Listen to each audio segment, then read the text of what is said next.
Salam əziz qardaşlar, əziz izləyicilər. Xoş gördük hər birinizi, əziz qardaşlar. Bugün may ayının 14-ü 2025-ci il. Buyurun baxın, bax belə 30 baş faraş damazlıq dişi quzular satılır.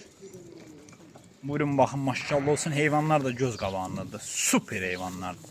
Biri-birindən gözəl heyvanlardır. Kim almaq istəyir, əlaqə saxlaya bilər. Əlaqə nömrəmiz səhifədə qeyd olunur. Ünvan Beyləqan rayonu. Bunlara baxın. Hərəsi bir gözəllikdir. Maşallah olsun. Super heyvandır. Kim alacaq, Allah xeyrin versin. 30 baş heyvandır əziz qardaşlar.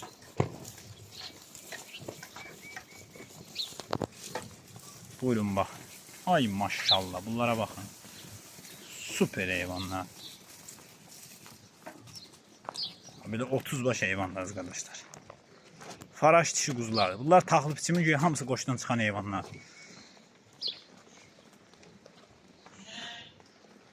Bunlara baxın. Bal deyib bal. Kim almaq istəsə əlaqə saxlaya bilər. Əlaqə nömrəmiz səhifədə qeyd olunur. Muncuqdur. Hərəsi bir gözəllik. Görürsünüz.